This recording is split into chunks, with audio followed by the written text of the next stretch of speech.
Reagan Osborne, why does Jefferson matter to you? Jefferson matters to me because it's my chosen place, my chosen town. It's a place out of anywhere in the country that I could have lived. I came to Jefferson, and I've got a business here, and my family's here, and it's that, and then I'm learning about the history afterwards, and so I kind of did it backwards, but that's why it matters.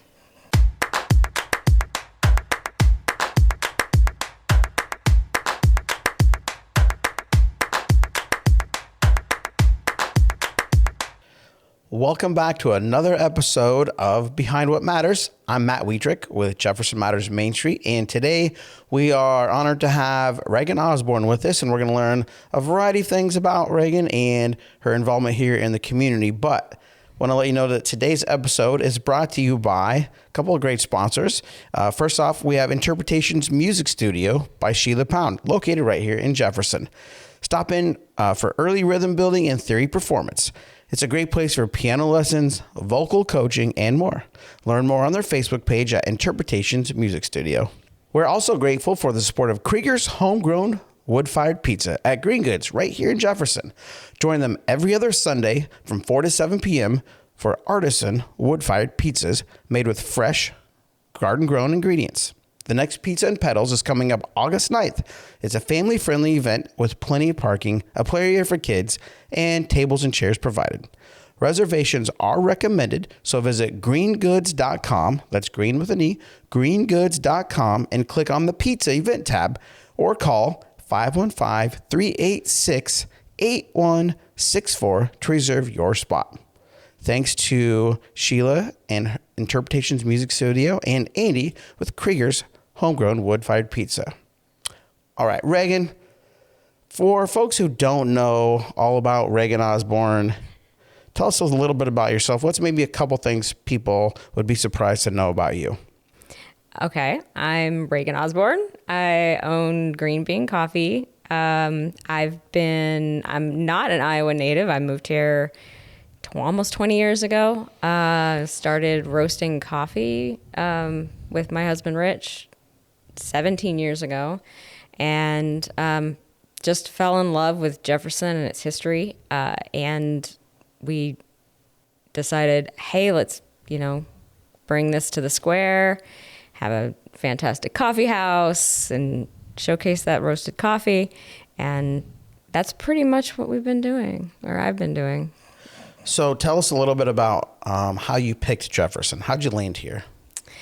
A dartboard would have been it would have worked.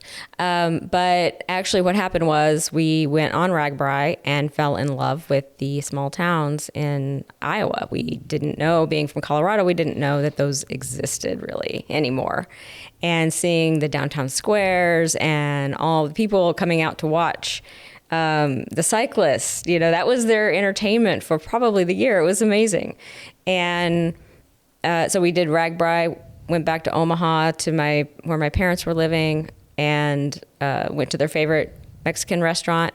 The waitress happened to be Chuck Offenberger's niece, who said, well, if you like Iowa, you should check out my uncle's website, offenberger.com. And so we did, and found a property just south of Cooper, and we bought it and moved here. And that's how we got here.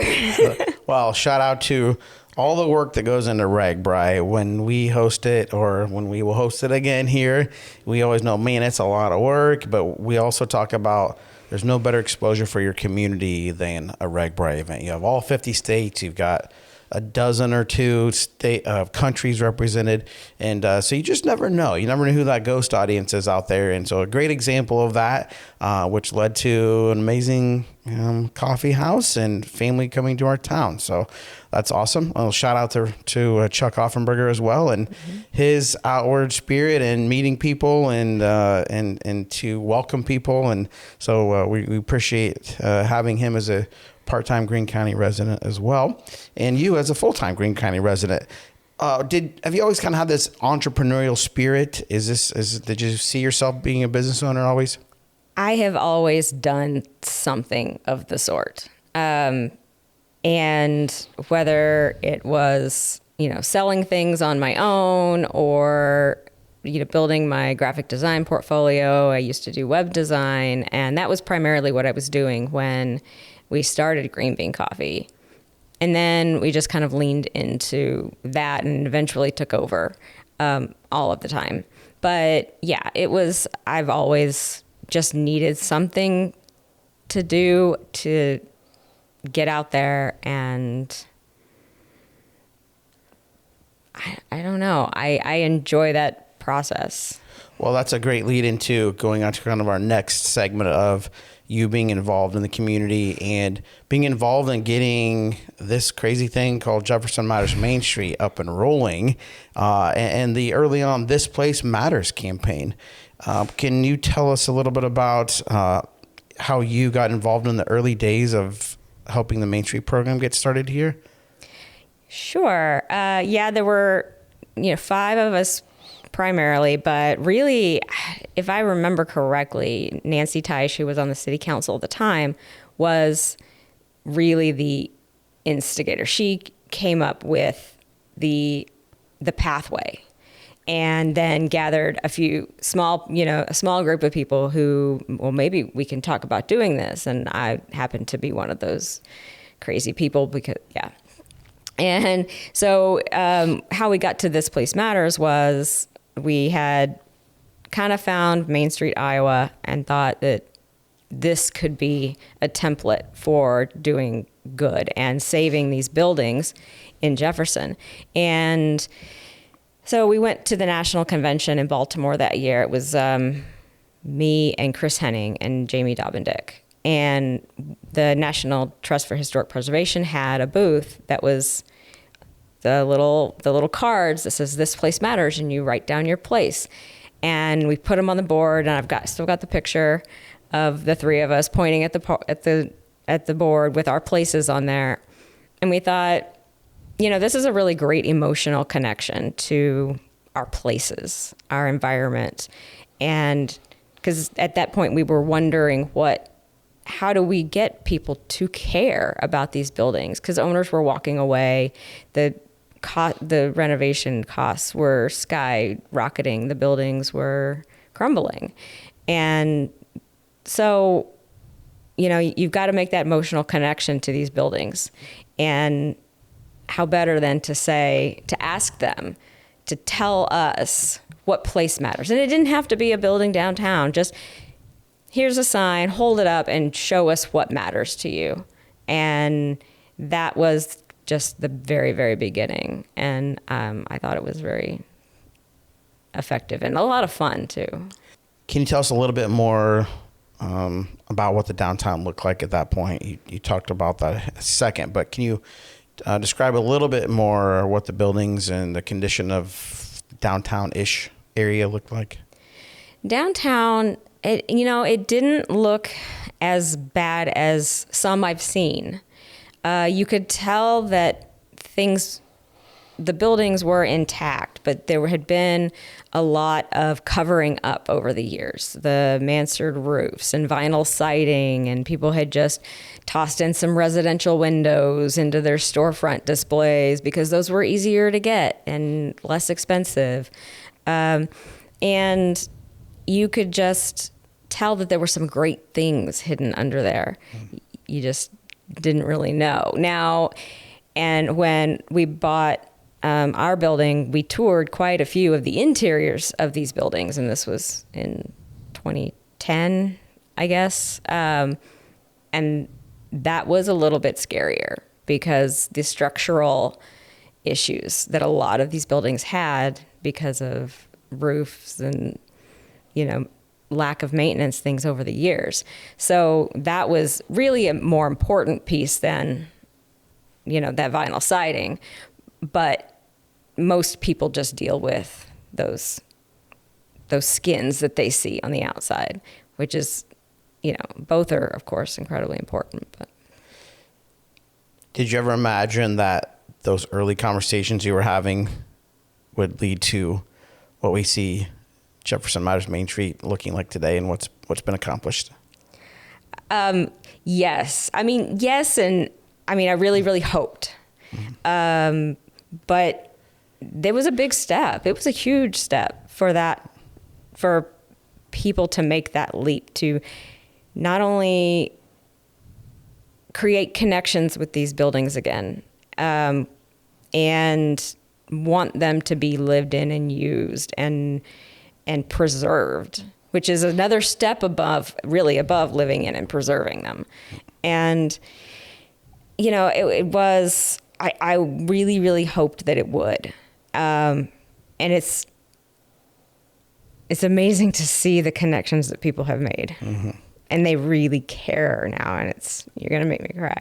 So. Well, that's a really good point you made of those early steps being pretty big steps. And it's new. You're talking about some new big things, and you're talking about city and county partnerships, and some big things had to happen to get the program started. And, you know, I see it in other communities around the state that are getting started in those early struggles. And it was an early struggle here. It didn't just jump up and catch fire and move quickly.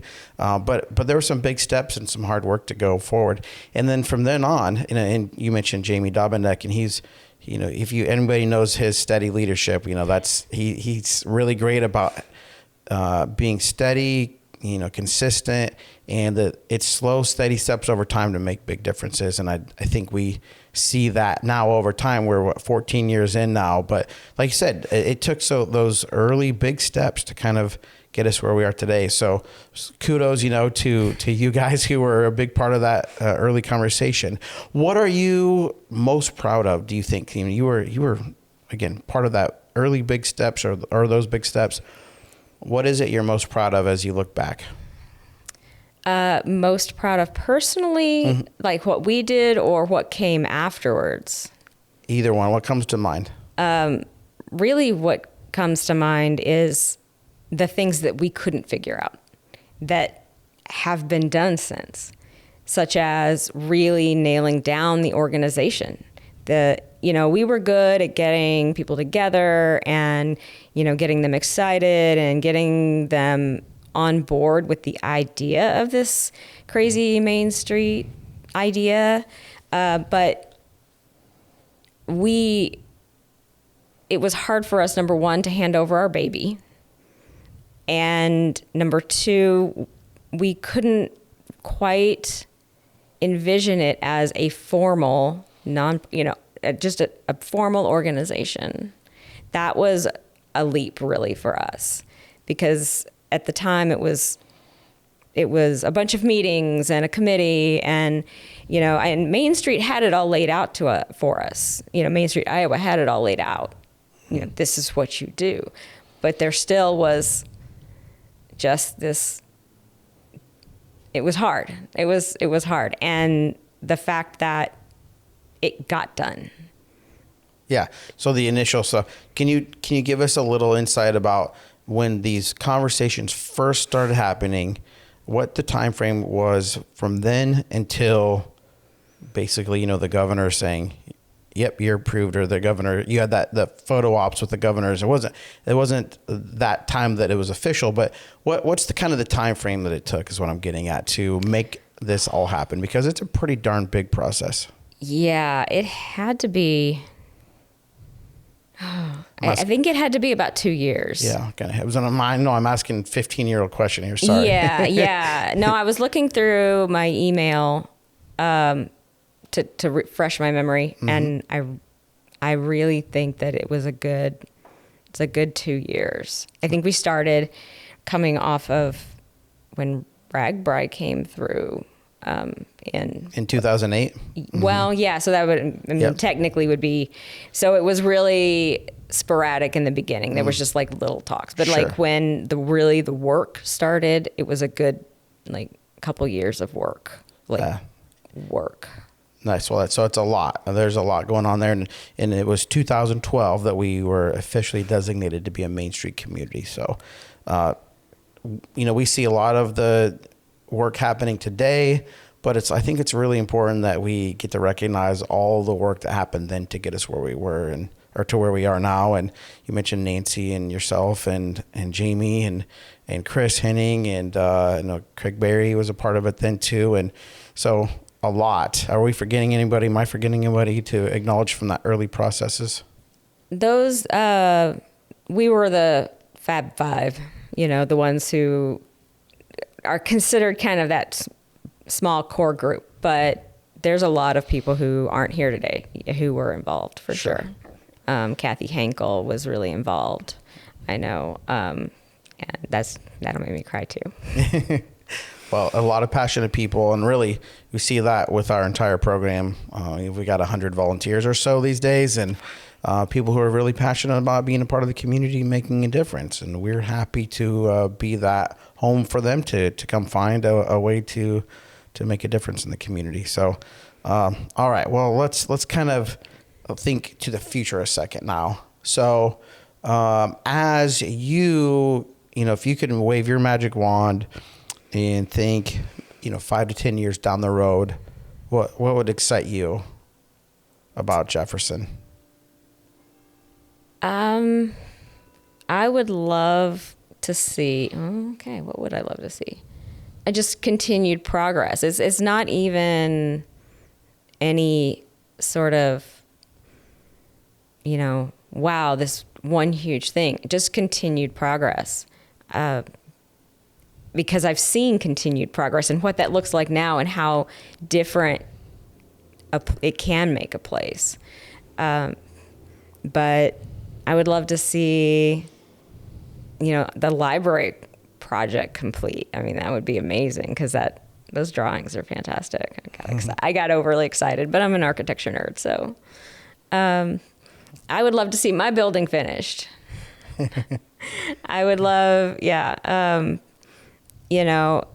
would love to see people living, and that downtown is an even more vibrant space than it is.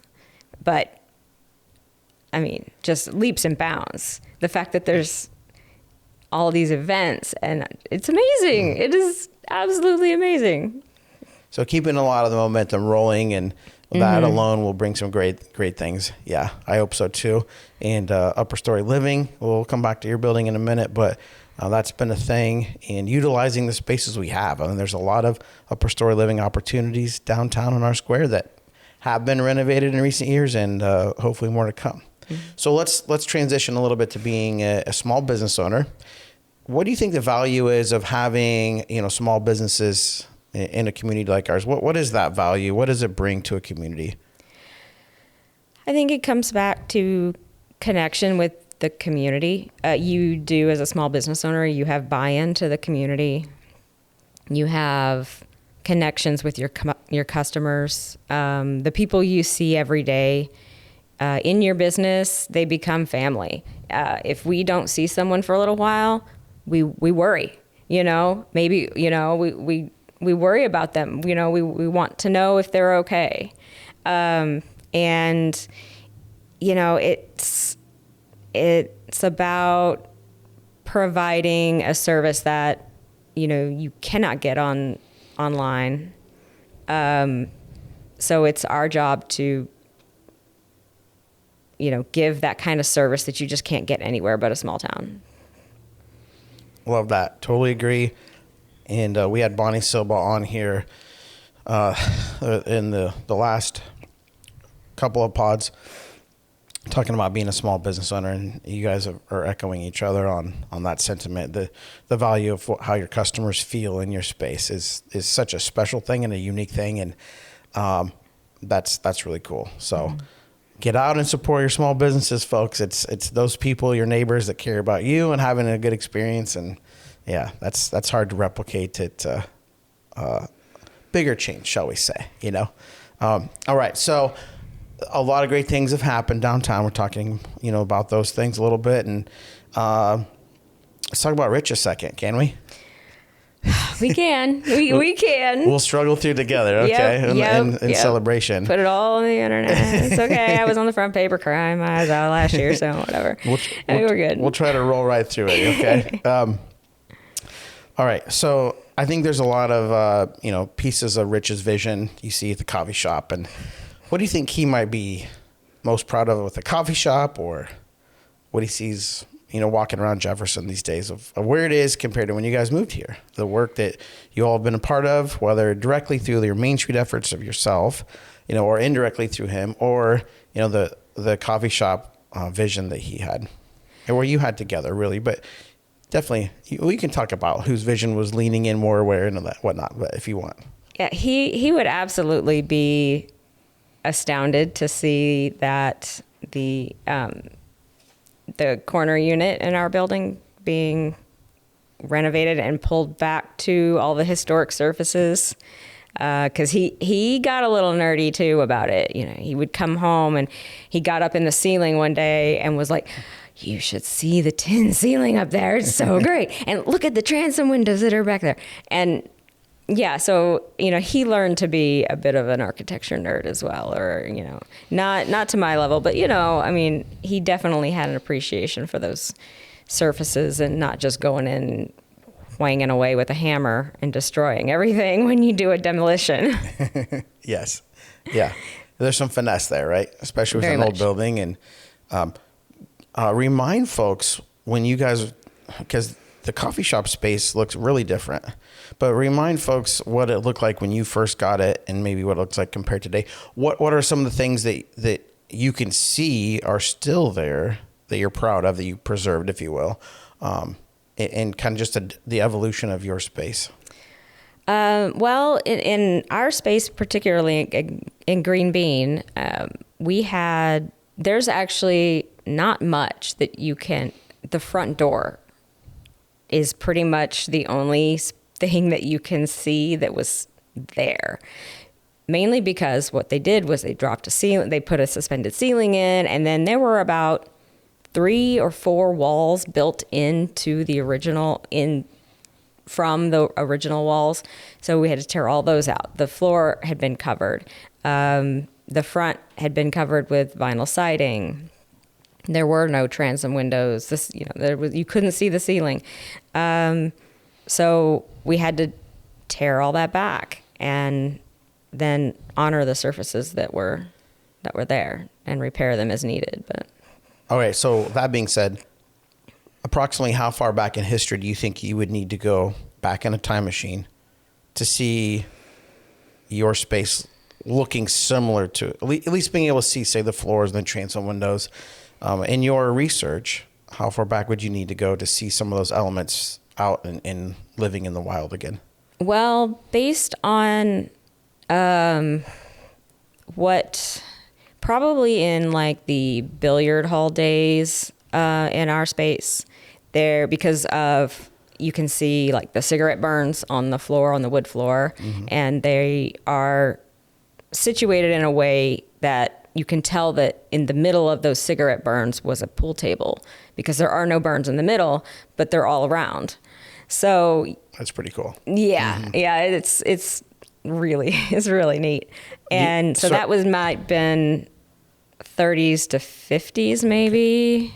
I know that there are people who remember, people definitely walking around today that do remember when that was a billiards hall over there that maybe they were not allowed to go into because that was not where you were going to go as a kid. That's fun. That might be, I know it would be a great spot as we put together this idea of a kind of the past stories of downtown buildings, and we're going to do some programs with that. And so your building would be a great one to have and educate people, but also welcome people in to kind of tell some stories or the nostalgia that they remember certain things of these buildings. So I can't wait for your building to be included on that. All right, I want to do one more Rich question, because we haven't got to talk after our community appreciation event in the spring.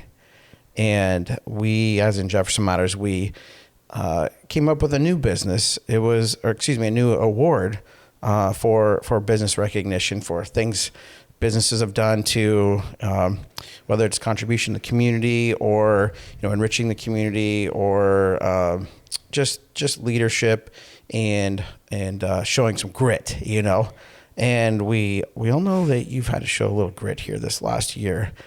So we came up with the idea of this award being called the Community Enrichment Award, highlight the rich part of it. And so it felt like, it made sense for you to be the first recipient of that. So can you try and explain a little bit about what that, you've had some time to reflect now. What did that recognition mean to you? What was that moment like? That moment was, it was incredible to think that, because, I don't know, to have it all kind of coalesce into this tangible award that would have meant so much to Rich, and he would have been absolutely 100% humble about it and kind of gone, mm-hmm. But it reminds me of all of the love and laughter and the dad jokes and the late nights working on the building and building the business that he put in. He was just someone who always had a project, and most of the time that project involved the business or the building, and making that space what it is today. And yeah, there was no option to not carry that on, no matter how hard it is and no matter how much effort it takes on. It's probably at least 4 or 5 people doing what one person did right now. And yeah, because he just worked, and mm-hmm. It was just, and he always loved a good pun, so he absolutely would love the name. I was very proud of that. Yeah. As a friend of his, I was proud to be able to work a little wordplay into this with his name mixed in. I know he would appreciate that, and he would say, 20 points to Matt on that one.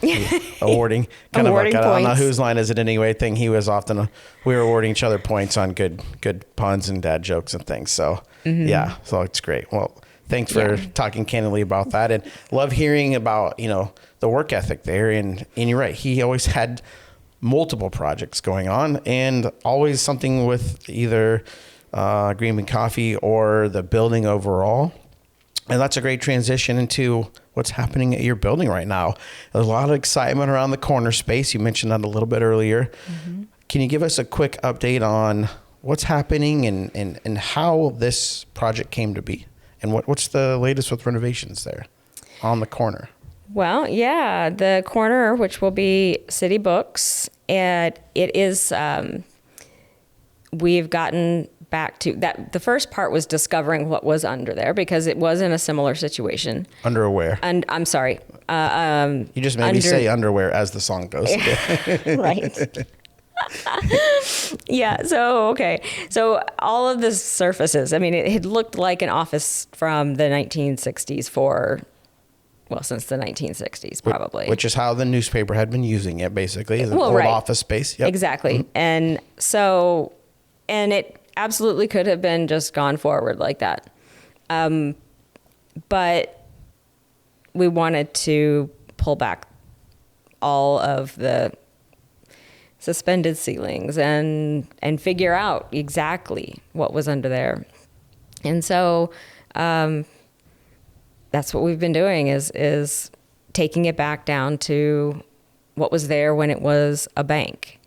And because there's always been a vault in there, but there's many vaults in Jefferson, there in many buildings. Several buildings, including our office. There's a lot of buildings that were banks of some sort, and the vaults then basically live there forever. Yeah. So you look down to see the original flooring, original ceiling.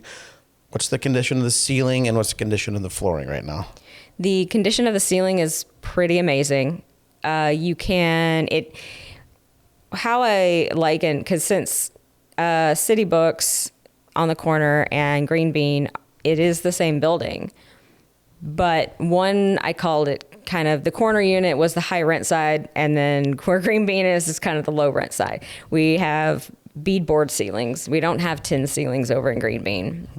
But the corner unit has tin ceilings, and they're beautiful, and the majority of them are intact and in fantastic shape. So they're ready to be painted now. They being the ceiling tiles, the right? ceiling tiles. Mm-hmm. Yep. And the flooring is still a bit of a question mark on what can be done. Of course, if you've seen the floor at Greene Bean Coffee, you can do anything. I can reuse anything. But so I just need to get in there personally, but it's right now, while work is being done, it's been covered to protect the wood and the tile. Neat.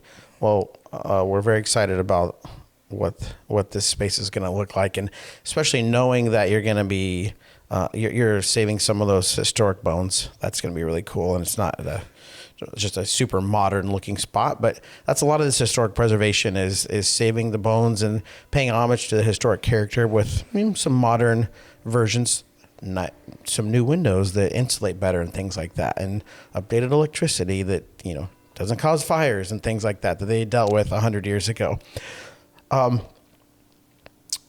What excites you the most about putting a bookstore in right next to your coffee shop, would you say? It's the perfect complementary business. I mean, who doesn't want to go get a coffee and browse some books, or vice versa? I mean, and that I can't think of really any other business that would be as complementary as a bookstore and a coffee shop. And really, in some of our early iterations, that was an idea. I'm just glad that I don't personally have to do it this time. So I'll stick with the coffee, but we will definitely have ways that, some of our spaces actually, like a meeting room, would be shared. And so for like book club meetings and things like that. And, and then you can go and get a coffee and go browse some books. So what value do you think a project like this adds, or how does a project like this strengthen our downtown business ecosystem? Oh, retail is huge. Retail use of these buildings, which were designed for retail uses, they drive traffic downtown, and not just like car traffic, but pedestrian traffic. People are walking, and when people are walking around downtown, they see other businesses, and it's easy for them to just go pop into another business. So it's almost a multiplier when you get a business that's not just appointment only, that has open hours, steady open hours, that somebody can just say, oh, I'm going to go look at the bookshops downtown, and then I'm going to go have some lunch. And then, if we can keep them shopping and hanging out downtown, then they're going to have some dinner. They're going to need a place for that. So those are great uses. All right. As a building owner and business owner, what advice would you give to someone looking to start a business in a small town?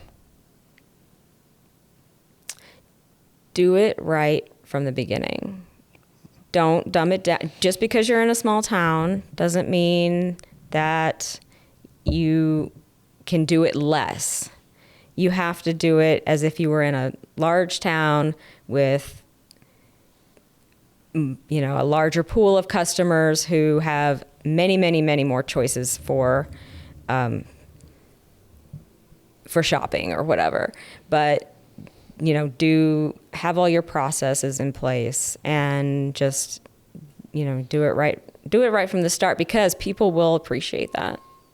That's great. I agree in doing it right the first time, especially when you're in a historic district like ours, and paying homage to the history and doing those things well and taking your time. And you're right, the value add there is huge.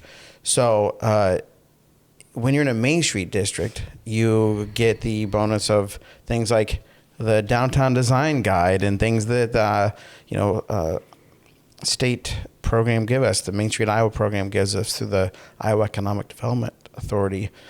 And so you've got great reference there. You've got design experts at the state level that come and give recommendations on design work and tying into the history and ways to preserve. And so that's all value added. And one of the things we are super thankful about for you as a building owner to be one of 53 communities here in Iowa and be a part of this big network. So excited to see the future there of City Books Jefferson and maybe what the next chapter of your upper half of your building looks like too. We shall see. So stay tuned.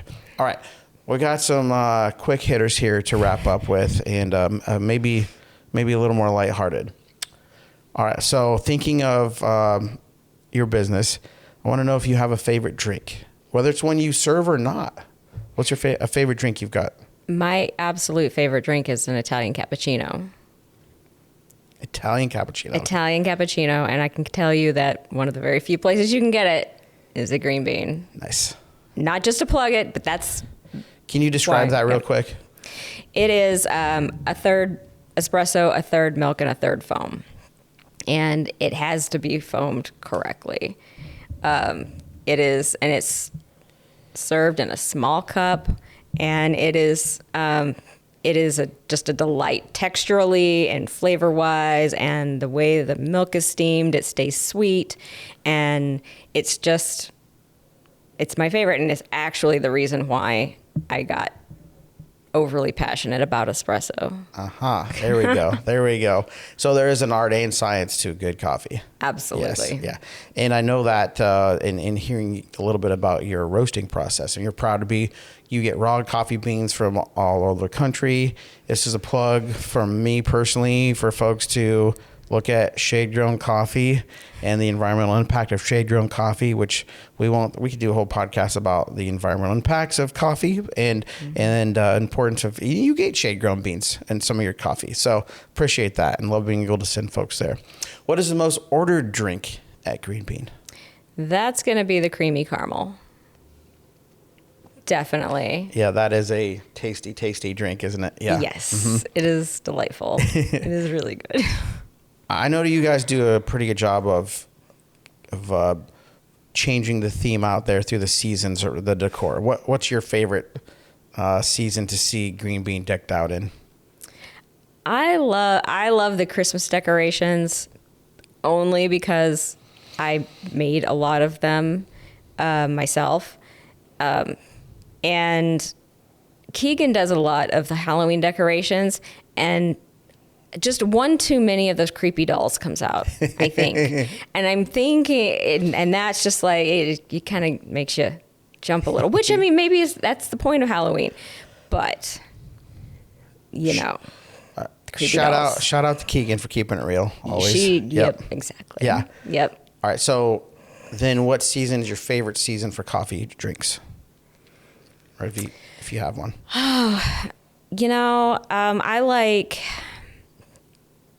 like drinks in spring because you're coming off of the heavy winter kind of drinks, and so then you can start, moving into lighter, brighter,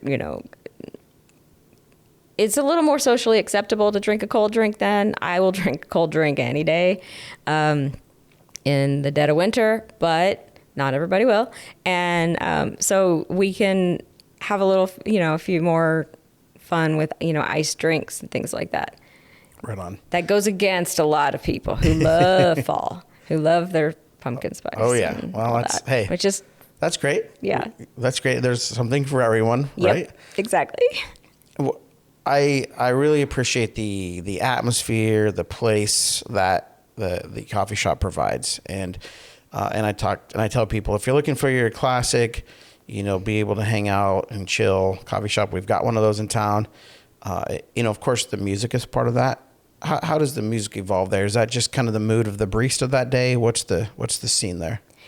In general, we have you have to use a music service, and but they can create their own playlists or kind of playlists, kind of themed radio. It's kind of like Pandora, but it's for commercial uses. So yeah, it really is what and initially I made the playlist and that was what needed to be played.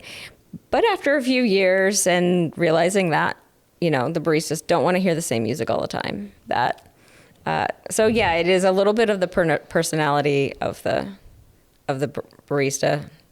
Fun. Well, at the heart of coffee shop is a top-notch espresso machine, which you just welcomed a new one into the house not too long ago. Did you guys name this beast yet? Her name is Mazzy. Mazzy. Tell us about that. Oh, she's amazing. She's my dream. She's my dream espresso machine.